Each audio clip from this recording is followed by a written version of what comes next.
Shalom, shalom mes bien-aimés, nous vous bénissons tous au nom de Jésus-Christ de l'éternité qui est descendu avec les enseignements de l'éternité, pouvant vous permettre à devenir des éternels et puis retourner à l'éternité. Nous allons parler d'Ésaïe, de la prophétie d'Ésaïe. C'était une prédiction, Ésaïe chapitre 2, verset 1 jusqu'à 5, vous descendez, vous allez lire et puis relire, ça sera une bénédiction. Lisons les Écritures et avant le développement, prophétie sur Juda et Jérusalem. Juda c'est Sion, Sion c'est Christ, Jérusalem c'est Dieu. Alors il y a une prédiction ici, la Bible dit, prophétie d'Ésaïe fils d'Amon, sur Juda et Jérusalem. Il arrivera dans la suite des temps que la montagne de la maison de l'Éternel sera fondée sur les sommets des montagnes, qu'elle se révéra par-dessus les collines et que toutes les nations ici y afflueront. Des peuples s'y rendront en foule et diront, venez et montons à la montagne de l'Éternel, à la maison du Dieu de Jacob, afin qu'il nous enseigne ses voies et que nous marchions dans ses sentiers. Car de Sion sortira la loi et de Jérusalem la parole de l'Éternel. Il sera le juge des nations, l'arbitre d'un grand nombre de peuples. De leurs glaives, ils forgeront des loyaux, et de leurs lances des serpes. Une nation ne tirera plus l'épée contre une autre, et l'on ne prendra plus la guerre. 5. Maison de Jacob, venez et marchons à la lumière de l'Éternel au travers de Christ. Mes bien-aimés, vous avez écouté la prédiction. Ça, c'est Ésaïe, étant que messager du 7e âge, avait reçu cette inspiration de l'Éternel pour prédire les événements de l'éternité qui devraient s'accomplir maintenant même, que je vous enseigne les enseignements de l'éternité. Ésaïe ici est représenté comme messager du 7e âge, puisque dans Osée 12, 11, la Bible dit, l'Éternel dit, j'ai parlé aux prophètes et je multiplié des visions, et par des prophètes et je proposé des paraboles, des énigmes, des prédictions. Et c'est au travers le messager du 7e âge Ésaïe que l'Éternel prédit et libère cette prédiction, cette annonce. Et cette annonce et son accomplissement, c'est aujourd'hui. C'est comme ça que Jésus-Christ dit dans Matthieu chapitre 5 verset 17, il dit, je ne suis pas venu abolir ni la loi ou les prophètes, mais je suis venu accomplir. Accomplir, c'est révéler, et accomplir donc ce qui était prédit. Donc aujourd'hui, c'est le temps de l'accomplissement de la prédiction. Alors vous allez voir ici que la montagne de la maison de l'Éternel sera fondée sur les sommets des montagnes. Plusieurs montagnes ici, ce sont les annonces de 7 autres messagers de l'éternité, puisqu'il y a 7 messagers de cet âge qui ont prédit pour les reines de la première venue.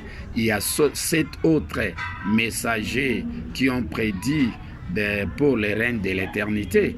À l'Apocalypse, on les appelle les vieillards. Les vieillards, ce sont les 7 autres messagers qui ont prédit les annonces en faveur des enseignements de l'éternité. Et c'est comme ça que c'est leur sagesse là, leur prédiction au travers de leurs annonces, leurs écritures, et l'enseignement de l'éternité aura comme soubassement ces annonces là, comme je relis maintenant là. Et on dit qu'elle sera par-dessus les collines et que toutes les nations y afflueront. Des peuples s'y rendront en foule et diront, venez et montons à la montagne de l'Éternel. Il y a deux montagnes, montagne de Sion et montagne de Jérusalem. Sagesse de Christ et sagesse de Dieu. L'Éternel enseignant au travers de Sion, l'Éternel enseignant au travers de Jérusalem, l'Éternel enseignant au travers de Juda, là c'est Christ, donc l'Éternel Christ, l'Éternel enseignant au travers de Jérusalem, là l'Éternel enseignant au travers de Dieu. Dieu a ses disciples que l'Éternel a mis à sa disposition pour les conduire à l'éternité. Christ aussi a ses enfants, a ses élus que l'Éternel a mis à sa disposition pour les amener à l'éternité. Personne n'aura la responsabilité, Christ n'a pas la responsabilité de faire entrer les élus que l'Éternel a disposés entre les mains de Dieu à l'éternité. Non. Dieu aussi n'a pas cette responsabilité de récupérer les enfants, la nation de Christ, pour les faire entrer à l'éternité. Non, l'Éternel a partagé. L'Éternel a scindé en deux parties les enfants que l'Éternel a enfantés au travers de Christ et que l'Éternel a enfantés au travers de Dieu. Jérusalem, Juda égale Sion, Sion égale Christ. Ville ensoleillée, à ses enfants, à ses élus à lui. C'est comme ça que la Bible nous dit ici, car de Sion sortira la loi. Quelle est la loi? La loi de l'Éternel. Aujourd'hui, c'est la loi de l'Éternel. De Sion, là, c'est Christ. L'Éternel, au travers de Christ, proclamera également son enseignement spirituel véritable de l'éternité, pouvant permettre aux élus à retourner à l'éternité. C'est comme ça, on dit de Sion sortira la loi de l'Éternel. L'Éternel est Christ. Et de Jérusalem, la parole de l'Éternel. Donc, la parole de l'Éternel est scindée, est subdivisée en deux. Il y a une part que l'Éternel enseigne au travers de Sion, Christ et Juda. Et il y a aussi une part que l'Éternel enseigne au travers de Jérusalem et Dieu. Mais à l'éternité, l'Éternel a commencé son enseignement au travers de son épouse de la jeunesse de l'éternité, Dieu, Jérusalem, et il achève son enseignement de l'éternité au travers de son épouse majeure de l'éternité, Christ, dont Sion, Juda. C'est comme ça qu'on parle les lions de la tribu de Juda. L'Éternel est Christ, l'Éternel enseignant au travers de son épouse Christ. C'est comme ça qu'il y a la loi des lois ici. Il sera le juge des nations. Il y a des nations, nation de Christ et nation de Dieu. Et la nation là, les deux nations, vous allez voir ça dans Genèse 25, verset 22. Et là, c'était Isaïe avec ses deux enfants, deux fils, Jacob et Ésaü. Ésaü, c'est Christ, et puis Jacob, c'est Dieu. Et il y a des nations, c'était une prédiction, des nations se sépareront, des peuples se sépareront au sortir de leurs entrailles. Ça dit qu'aujourd'hui, ce n'est plus un sujet tabou. La nation de Christ est séparée avec la nation de Dieu. Dieu a la responsabilité de faire entrer ses élus à l'éternité. Christ aussi a la responsabilité de faire entrer ses élus, ses enfants à l'éternité. Il a dérangé la nation de Christ et la nation de Dieu. Dérangé Jérusalem, Sion, Juda. Juda égale Sion, c'est ça la nation de Christ. Jérusalem, c'est ça la nation de Dieu. Et c'est ça les révélations de l'éternité. Mais à l'éternité, comme l'enseignement de Dieu est essuyé, verset 5 ici, c'est écrit, une nation ne tirera plus l'épée contre une autre. Nation de Christ et nation de Dieu. Nation de Jacob et nation d'Ésaü. Genèse 25. Et à la fin, comme l'enseignement de Dieu essuie à l'éternité, maison de Jacob, là c'est Dieu. Venez et marchons à la lumière de l'éternel Christ, Ésaü.